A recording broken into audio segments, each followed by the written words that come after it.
Good morning to all of you. मैं व्योमेश श्रीवास्तव आज आप लोगों को समझाने जा रहा हूँ पुष्प की लंबवत काट तथा पुष्प के भाग। तो सबसे पहले हम लोग ये समझेंगे कि पुष्प होता क्या है।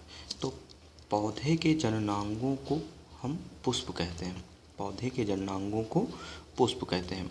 जो पुष्प होता है वो पौधे से जो है पेडिकल द्वारा लगा रहता है। ये आपका देखिए पेडिकल है, इसको पुष्प वृंत भी कहते हैं। पेडिकल एक डंठल होता है जो पुष्प को पौधे से जोड़े रखता है। पेडिकल का ऊपर का हिस्सा थोड़ा सा मोटा हो जाता है और इस मोटे हिस्से को हम थैलेमस कहते हैं। ये आपका थैलेमस है, ये आप देखेंगे।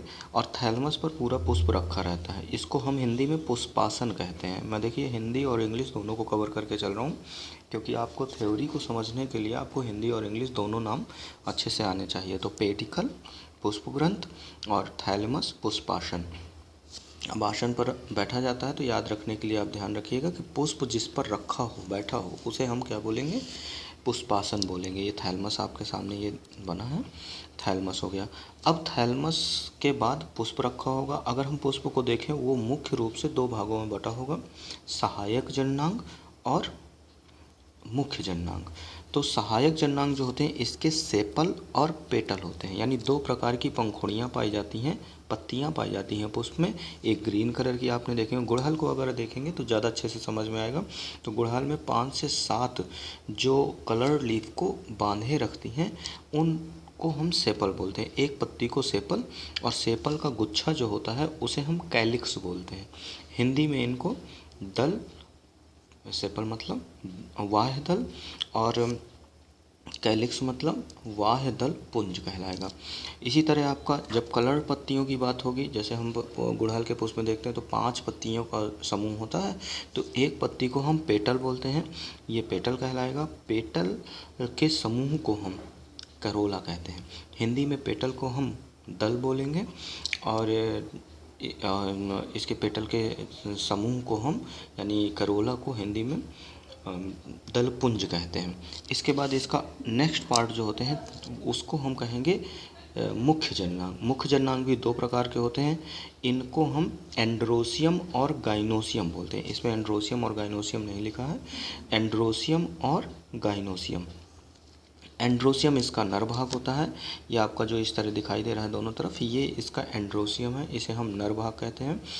ये भी बहुत सारे पाए जाते हैं, तो इनके समूह को हम एंड्रोसियम कहेंगे और इस एक एंड्रोसियम को हम कहते हैं स्टेमेन। ये आपका देखिए स्टेमेन है। स्टेमेन के दो भाग होते हैं, एंथर और फिलामेंट। एंथर और फिलामेंट। एंथर के अंदर परागकण या पॉलिन ग्रेन भरे होते हैं। पॉलिन ग्रेन जो होते हैं यही आपके आगे चल कर के निषेचन में भाग लेते हैं। निषेचन की मैं आगे क्लास फिर से दूंगा तो उसमें आपको अच्छे से समझा दूंगा। पॉलिन ग्रेन भी आपको बहुत अच्छे से समझाऊंगा। और ये आपका एंड्रोसियम या स्टेमेन का पूरा फिगर, बड़ा डिस्क्रिप्शन इसका नेक्स्ट पार्ट में मैं बताऊँगा। इसके बाद आप अगर बात करेंगे गाइनोसियम की, यानी फीमेल भाग की, तो गाइनोसियम की इकाई को हम पिस्टिल बोलते हैं।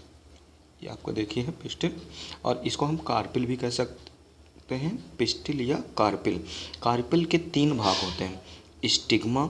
स्टिग्मा को हिंदी में हम वर्तिकाग्र बोलते हैं। दूसरा इसकी लंबी पतली गर्दन जैसी स्टाइल को हम वर्तिका बोलते हैं।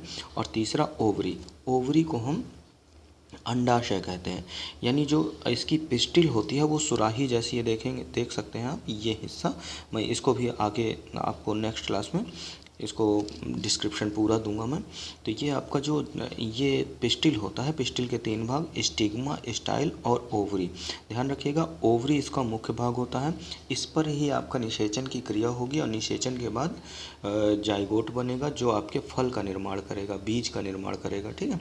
तो इसमें जो ओवरी होती है, ओवरी के अंदर ये छोटे छोटे से जो आप देख रहे हैं ये ओव्यूल कहलाते हैं। ये आपका ओव्यूल नाम लिखा हुआ है, ओव्यूल। ओव्यूल को बीजांड बोलते हैं हिंदी में, और ये बहुत ही ज़्यादा इम्पॉर्टेंट है आपका। इसकी अलग से क्लास में दूंगा। ओव्यूल, ओव्यूल जो होता है आपस में ओवरी के द्वारा प्लेसेंटा से जुड़ा रहता है। प्लेसेंटा क्या होता है? प्लेसेंटा अपरा कहलाती है। मनुष्यों में अगर आपने देखा होगा बच्चों का नारा जो होता है जिससे माँ से ये जुड़े रहते हैं बच्चे, उसको हम प्लेसेंटा कहते हैं। इसी तरह पौधों में भी ओव्यूल जिससे जुड़ा रहता है उस भाग को हम प्लेसेंटा कहते हैं। तो इस तरह से आपको मैंने लंबवत काट को पूरी तरह से समझाने की कोशिश की है। अब गुड़हल के पुष्प को ले करके उसमें इन सारे पार्ट्स को देखिएगा, अच्छे से समझिएगा। आई होप आपको पूरी तरह से समझ में आया होगा। मेरी अगली क्लास आपके पिस्टिल के बारे में होगा। मैं इसमें मुख्य जननांगों को बहुत अच्छे से समझाऊंगा। वैसे देखिए ये जो फिगर है आपका डायरेक्ट बहुत अच्छे से नहीं पूछा जाता है, ज़्यादा नंबर्स का नहीं पूछा जाता, लेकिन 1-2 नंबर का पूछा जाता है। अगर इसको आप बहुत अच्छे से नॉमिनेशन सहित याद कर लेते हैं, इसको समझ लेते हैं, तो आपके long answer, theory, short answer और MCQ बहुत ही ईजिली सॉल्व हो जाएंगे। ठीक है, तो कोशिश करिएगा कि इसको आप बार बार ड्रॉ करें और इसको अच्छे से तैयार कर लें। Thank you.